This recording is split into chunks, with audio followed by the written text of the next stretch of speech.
Assalamualaikum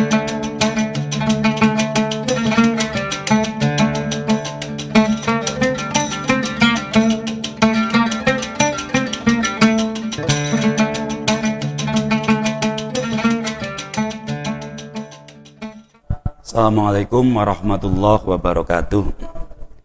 Bismillahirrahmanirrahim. Alhamdulillahilladzi arsala rasulahu bil huda wa dinil haqqi liyudhhirahu 'ala ad-dini kullih. Asyhadu an la ilaha illallah wahdahu la syarikalah wa asyhadu anna Muhammadan abduhu wa rasuluh la nabiyya ba'da. Allahumma shalli wa sallim wa barik ala sayyidina Muhammadin wa ala alihi wa sahbihi wa mawala.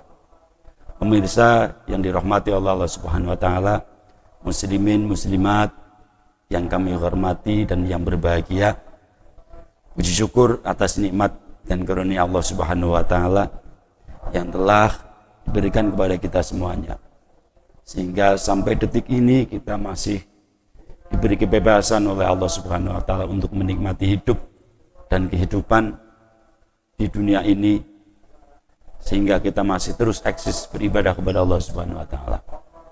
Rahmat salam atas Rasulullah Muhammad SAW. Mudah-mudahan kita semuanya tergolong orang-orang yang akan terus mendapat keberkahan dari Rasulullah Muhammad SAW dan akan terus kelak mendapatkan syafaat dari Rasulullah Muhammad SAW. Para pemirsa muslimin muslimat yang dirahmati Allah Subhanahu wa taala, Rasulullah SAW bersabda dalam hadisnya yang diriwayatkan oleh Imam Muslim. Qala Nabi sallallahu alaihi wasallam, al-mu'minul qawiyyu khairun wa habba ilallahi minal mu'minid dha'if wa fi kulli khairin.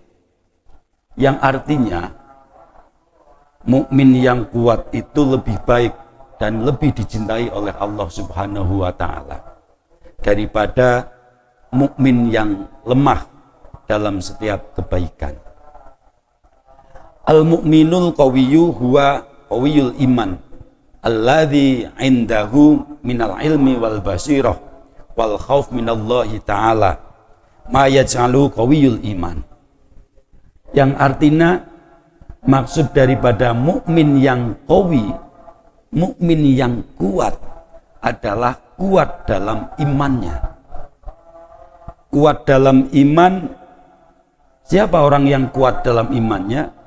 Indahu minal ilmi wal basirah wal khauf minallahi ta'ala, yaitu orang-orang yang senantiasa mempunyai hirah, mempunyai kesemangatan untuk terus belajar, untuk terus ngaji, untuk terus mencari ilmu dimanapun, kapanpun, kepada siapapun.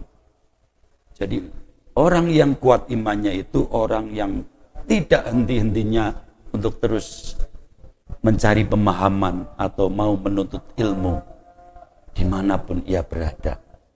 Dengan bekal ilmu ini, maka dia akan mengetahui siapa dirinya, siapa Tuhannya, apa hak Tuhan, apa hak Allah, apa hak makhluknya, dan apa yang menjadi kewajibannya. Inilah orang yang kuat imannya, orang yang sadar diri bahwa dia sebagai makhluk Allah Subhanahu wa taala, dan dia tahu diri apa yang harus ia lakukan, dia sebagai makhluk kepada Allah Subhanahu wa taala. Tentunya yang pertama, dia tidak luput dan tidak henti-hentinya untuk beribadah kepada Allah Subhanahu wa taala. Ini orang atau mukmin yang kuat. Dengan ilmu, hatinya akan bergetar. Dengan ilmu, dia akan mengetahui mana sesuatu yang benar, mana sesuatu yang salah, mana sesuatu yang batil, dan mana sesuatu yang hak. Karena terkadang yang namanya manusia itu hanya mengedepankan pada keinginan semata, pada nafsu semata, hasrat yang ia nomor satukan daripada apa yang menjadi ketentuan Allah Subhanahu wa taala.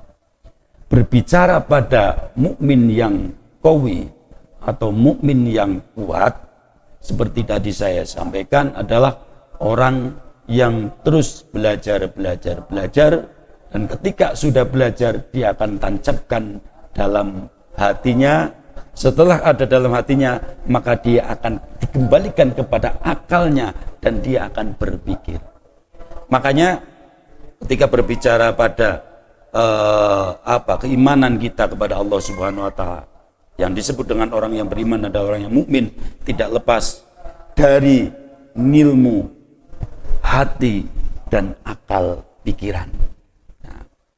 Nah, karena ada terusannya hadis ini, ada pepatah yang mengatakan juga, kullama qawiyu imanihi kasurat a'malus sholihah. Selagi orang itu kuat imannya, maka bertambah pula atau banyak pula amal baiknya. Jadi ciri-ciri orang yang imannya kuat adalah ketika dalam kehidupannya dia terus beramal soleh, memperbanyak kebaikan-kebaikan kepada siapapun dimanapun. Sedangkan wa kullama dhufa imanihi qallat a'malut thayyibah. Jikalau orang yang lemah imannya, maka sedikit pula amal baiknya. Maka ini menjadi pelajaran yang berharga untuk kita semuanya, bagaimana agar iman kita terus dikuatkan, terus ditebalkan terus dengan cara satu. Kita terus belajar, kita terus ngaji, thalabul ilmi kepada para masyayikh, kepada para kiai. Para masyayikh, para kiai yang jelas-jelas sanad keilmuannya jelas. Karena zaman sekarang, masa-masa sekarang, banyak orang yang hanya belajar melalui buku saja tanpa sanad yang jelas. Ini yang harus kita hindari betul-betul. Karena apa? Keberkahan ilmu akan terus muncul pada diri kita, akan mengalir terus dalam ilmu kita ketika kita belajar melalui proses guru yang jelas, sanad ilmu yang jelas. Mungkin itu yang dapat kami sampaikan. Terima kasih. Mohon maaf yang sebesar-besarnya. Wallahu muwaffiq ila thoriq. Assalamualaikum warahmatullahi wabarakatuh.